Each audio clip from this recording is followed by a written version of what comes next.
Welcome students आज का जो मेरा सेशन है वो इकोनोमेट्रिक को लेकर है। इकोनोमेट्रिक में आज हम बात करने जा रहे हैं सिंगल इक्वेशन मेथड, यानी सिंगल इक्वेशन मेथड कह लें या उसको सिंगल इक्वेशन मॉडल कह लें। बेसिकली ये वो मेथड है जिससे हम क्या करते हैं, हम इससे किसी भी मॉडल के पैरामीटर को फाइंड करते हैं। बेसिकली पैरामीटर क्या होता है कि उसकी वैलिडिटी को फाइंड करने का नाम पैरामीटर होता है, ठीक है। तो हम इससे जो है वो पैरामीटर फाइंड करते हैं। बेसिकली इसमें होता क्या है कि ये कुछ इस तरह का सिस्टम होता है इक्वेशन का, मॉडल की, जो कि कुछ ऐसे यानी मल्टीपल इंडिपेंडेंट वेरिएबल्स को जो है वो लेकर चल रहा होता है। मल्टीपल इंडिपेंडेंट वेरिएबल्स को लेकर यानी उसके साथ जो है इंडिपेंडेंट वेरिएबल यानी रिलेशनशिप क्रिएट कर रहे होते हैं। वो जो क्रिएशन ऑफ वेरिएबल होती है इंडिपेंडेंट वेरिएबल के साथ, डिपेंडेंट वेरिएबल की इंडिपेंडेंट वेरिएबल के साथ जो कॉम्बिनेशन होती है, उस कॉम्बिनेशन को हम यहाँ स्टडी कर रहे होते हैं। तो इसलिए हम इसको स्टडी करते हैं। ये हमारे लिए बहुत ज़्यादा एक इम्पॉर्टेंट होता है। बेसिकली अगर हम देखते हैं तो सिंगल इक्वेशन जो है वो इकोनोमेट्रिक में इसलिए यूज़ की जा रही होती है या हम उसको यूटिलाइज कर रहे होते हैं क्योंकि हमें ये बात पता होती है कि डिपेंडेंट और इंडिपेंडेंट वेरिएबल के अंदर जो डायरेक्टली रिलेशनशिप है या उसका जो डायरेक्टली पोटेंशियल है, उस पोटेंशियल को हम इस इक्वेशन से वाज़े कर सकें।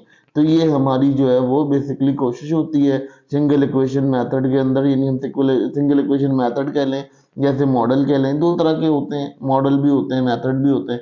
तो हम मॉडल में भी डिस्कस करते हैं उसको, मेथड में भी डिस्कस करते हैं। तो ये हमारे लिए इसलिए इम्पोर्टेंट होती है और हम इसको स्टडी करते हैं क्योंकि हमें ये बात समझ आ जाती है कि हमारी जो इक्वेशन है वो कितनी गवर्न करती है, क्या क्या क्या क्या उसके अंदर इम्प्लीमेंटेशंस होती हैं या उससे हम क्या रिजल्ट फाइंड कर सकते हैं।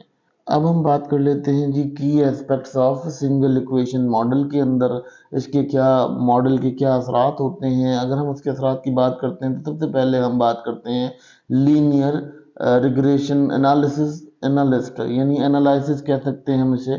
कि इससे क्या होता है, इससे हमारी ये कंडीशन होती है कि हमने एक वेरिएबल तो हमारा डिपेंडेंट वेरिएबल होता है और बाकी वो एक या उससे कई ज़्यादा जो वेरिएबल्स होते हैं जो इंडिपेंडेंट होते हैं, हम उनका एनालिसिस करते हैं। बेसिकली इसके लिए सबसे आसान काम ये है कि हम ऑर्डिनरी लीस्ट स्क्वायर फाइंड कर सकते हैं। अच्छा, इसमें हम क्या करते हैं, इसमें हम जो इतने भी स्क्वायर्स आ रहे होते हैं हमारे ऑब्जर्व वेरिएबल पर या प्रिडिक्ट वेरिएबल पर, हम उन स्क्वायर्स को लो करते हैं इस मेथड के थ्रू और इससे कम करते हैं। इस तरह से हम उसको मतलब सिंपल फॉर्म में लाने की कोशिश करते हैं। तो ये मेथड हमारा वहाँ काम।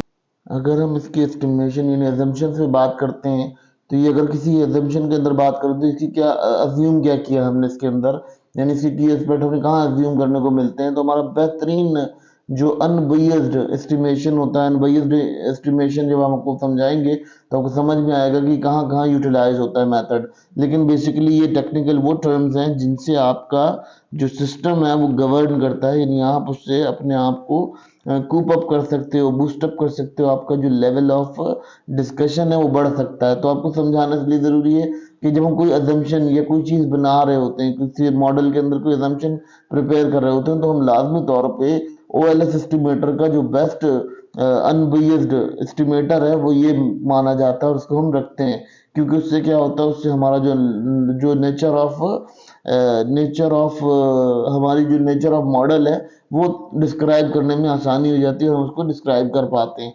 फिर अगर बात कर लेते हैं मूड मॉडल स्पेसिफिकेशन, फिर अगर हम देखें इसको क्रिटिकली, अगर केयरफुली हम इसको देखते हैं, बहुत अच्छे से देखते हैं, तो ये इंडिपेंडेंट वेरिएबल है। यानी ये बहुत ज़्यादा क्रूशियल है उन मॉडल्स के लिए जो आपके पास जिनके पास रिलेवेंट वेरिएबल मौजूद है। रिलेवेंट वेरिएबल क्या, कि आपके पास वो वेरिएबल मौजूद हैं जो आपके डेटा से मिलते जुलते वेरिएबल्स हैं। यानी बाद दफा क्या होता है, जब मॉडल स्पेसिफाई कर रहे होते हैं तो उसमें कुछ वेरिएबल्स आपके ऐसे होते हैं जो एक दूसरे से मिल रहे होते हैं। अच्छा, उन वेरिएबल्स को हम अवॉइड नहीं कर सकते, उनको छोड़ नहीं सकते। तो और वो रिलेवेंट भी नहीं होते, कभी कभार वो रिलेवेंट बिहेवियर शो कराते हैं, कभी कभार वो रिलेवेंट बिहेवियर शो नहीं कराते। तो ये कंडीशंस जो है हमें यहाँ ऑपरेट करने में आसानी होती है। तो हम मॉडल की स्पेसिफिकेशन इसके थ्रू कर सकते हैं। ये बड़ा हमारा एक इम्पोर्टेंट काम होता है, यानी जब सिंगल इक्वेशन मेथड को लेते हैं तो उससे हम मॉडल की ये तमाम चीज़ों को सही कर सकते हैं, यानी अलाइनमेंट कर सकते हैं। अपने मॉडल की जो अलाइनमेंट है हम उसे कर सकते हैं। सिंपल वर्ड में ये कहूँगा कि अलाइनमेंट की जो एडजस्टमेंट होती है वो हम इसकी मदद से कर सकते हैं, ठीक है। और उसके अंदर जो कमी पेशी होती है कम कर सकते हैं। फिर उसके बाद अगर हम बात कर लेते हैं एस्टिमेशन और इन्फेरेंस।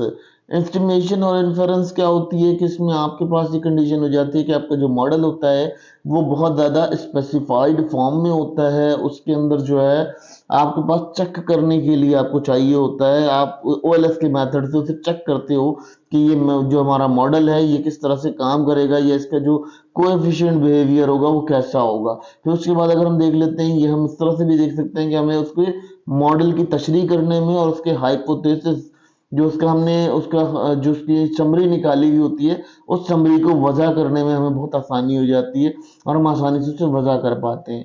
फिर अगर हम बात कर लेते हैं इसका जो सिग्निफिकेंट साइड है वो ये होती है कि डिपेंडेंट वेरिएबल या इंडिपेंडेंट वेरिएबल को बहुत अच्छे से एक्सप्लेन कर पाता है। तो ये इसके बड़े इंपॉर्टेंट मेथड्स होते हैं जिनको हम यहाँ स्टडी कर। अब बात करते हैं जी एप्लीकेशंस की। एप्लीकेशंस क्या होती हैं कि जहाँ पर आपका ये मॉडल अप्लाई किया जाता है। तो ये कैसे अप्लाई किया जाता है, इसकी एप्लीकेशन कैसे होती हैं, ये हम आपको बताएंगे। जब हम डिमांड एस्टिमेशन, किसी चीज़ की क्वांटिटी डिमांडेड होती है उसकी कोई एस्टिमेशन कर रहे होते हैं तो हम वहाँ पे इसको अप्लाई करते हैं। प्राइस की, कंज्यूमर की, इनकम की, तमाम चीज़ें वहाँ पर अप्लाई होती हैं। फिर अगर हम सप्लाई का एनालिसिस कर रहे हो तो हम किसी भी मॉडलिंग के अंदर ऐसा कोई एनालिसिस कर रहे हो जिसके अंदर हमको सप्लाई के बारे में बात कर रहे हो तो हम वहाँ भी इसका इस्तेमाल करते हैं, जो कि हमें हमारी प्राइस और हमारे जो कॉस्ट ऑफ प्रोडक्शन है या टेक्नोलॉजी है उससे जो हमें फैक्ट्स जो क्रिएट हो रहे होते हैं उन फैक्ट्स को समझने में या बताने में बहुत आसानी हो जाती है। फिर अगर हम उसके बाद बात कर लेते हैं इम्पैक्ट एवेल्युएशन। इम्पैक्ट एवेल्युएशन का मतलब ये होता है कि आप किसी भी ऐसी चीज़ को देख रहे हैं, कोई पॉलिसी बना रहे हैं, कोई आप इंटरवेंशन कर रहे हैं, कोई आप ऐसी मुदाखलत कर रहे हैं किसी कानून के अंदर, तो वहां पर आपको जो है वो उसकी लाजमी ज़रूरत होती है, क्योंकि इस इक्वेशन से आप इस इक्वेशन मेथड से अपना जो बहुत अच्छे से आप समझा सकते हो कि आपका जो मॉडल है वो किस वे में कहाँ से किस तरह से डील कर रहा है। तो ये तमाम चीज़ें आप इसके अंदर डिस्कस कर सकते हो। ये डिस्कशन आपकी बहुत ज़्यादा स्ट्रांग और बहुत ज़्यादा वाइडर हो जाती है, बहुत ज़्यादा कंसाइज हो जाती है। अब बात कर लेते हैं जी इसकी लिमिटेशन और चैलेंजेस के बारे में। इसकी कमियां क्या हैं, खामियां क्या हैं, उसको क्या क्या चैलेंजेस फेस करने पड़ते हैं। तो सबसे पहली बात है कॉजिलिटी। कॉजिलिटी क्या होती है? कैजुअलिटी है, तो कैजुअलिटी कह सकते हैं। कैजुअलिटी क्या होती है? सबसे बड़ा मसला कैजुअलिटी का ये होता है कि ये आपको बहुत स्ट्रॉन्ग assumption चाहिए होते हैं इसको प्रूव करने के लिए। अगर आपको इसको प्रूव करना है सिंगल मेथड को जब आप यूज करते हो तो आपको बहुत स्ट्रॉन्ग assumptions चाहिए होते हैं, बहुत ज़्यादा आपका जो क्लियर कंसाइज डिस्क्रिप्शन होनी चाहिए। दूसरा इसके बाद रैंडम असाइनमेंट आपके पास बहुत सारे होने चाहिए जिसमें आपने बहुत सारे एक्सपेरिमेंट को परफॉर्म किया हुआ हो, ठीक है। फिर उसके बाद आपको आपको वो चीज़ें बतानी होती है जो आपके कॉजल इफेक्ट्स होते हैं, जो आपके मॉडल को बहुत ज़्यादा ऑब्जर्वेशनल डाटा जो है प्रोवाइड करते हैं। आपके पास बहुत ज़्यादा कंसाइज, बेसिकली आपके पास बहुत ज़्यादा नॉलेज होनी चाहिए, तो तब आप इसको अप्लाई कर पाओगे। फिर उसके बाद एंडोजेनाइटी होती है। एंडोजेनाइटी में क्या होता है कि ये वो वेरिएबल्स होते हैं जिन वेरिएबल्स के अंदर आप ये देखते हो कि दोनों वेरिएबल्स एक दूसरे से कोरिलेट कर रहे होते हैं, तो उस टर्म्स के अंदर भी आपको इसको लगाकर यानी उसको लगाते हैं तो ये बहुत ज़्यादा आपको एस्टिमेशन में बहुत ज़्यादा माइल कर देता है और आपको बहुत ज़्यादा कंफ्यूज कर देता है कि आपकी जो टर्म्स हैं वो किस तरह से डील की जाएंगी। तो ये आपके कुछ इंस्ट्रूमेंटल एरर्स को भी हाइड कर देता है, जिसकी वजह से और प्रॉब्लम्स आपको मॉडल में देखने पड़ती हैं कि आपके जो इंस्ट्रूमेंटल एरर्स होते हैं उनको भी हाइड कर देता है। इसके बाद क्या करते हैं जी, मॉडल स्पेसिफिकेशन। अगर हम कभी मॉडल को स्पेसिफाई कर रहे हो और हमारी वो मॉडल की स्पेसिफिकेशन जो है वो अनकरेक्ट हो जाए, तो ये कोशिश करता है कि ये बिल्ड,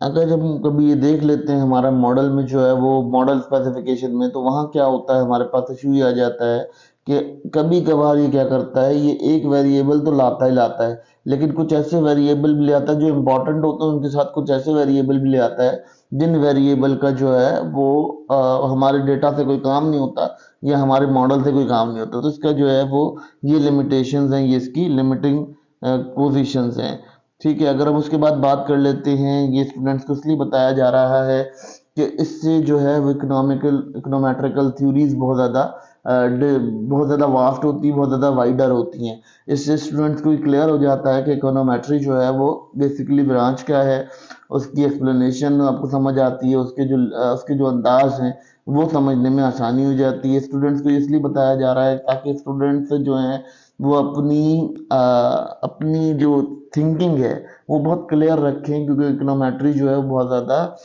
कंफ्यूजिंग सब्जेक्ट्स है। स्टूडेंट्स जो है बेसिकली कोशिश ये करते हैं कि वो इसको स्टडी करते तो हैं, मगर वो इसको समझते हैं कि as a part of the study है, मगर ये पार्ट ऑफ द स्टडी नहीं है। बेसिकली आपकी स्टडी ही इस पर बहुत ज़्यादा डिपेंडेंट है। और बीइंग ए स्टूडेंट्स, अगर आप लोगों को ये बातें कंसाइजली पता चल जाएं या आप लोगों को मालूम हो जाएं, तो आप लोग बहुत ज़्यादा अपने फ्यूचर को एवेल्यूएट कर सकते हो, बना सकते हो और बेहतर कर सकते हो। तो ये तमाम चीज़ें इसीलिए आपको बताई जा रही हैं वक्तन फ़वक्तन, ताकि आप लोगों को जब हम मॉडल की तरफ लेकर जाएं तो आपको ये चीज़ क्लियर हो सके कि ये कैसे सिस्टम डेवलप करता है या किस तरह से मॉडल को डेवलप कर पाए।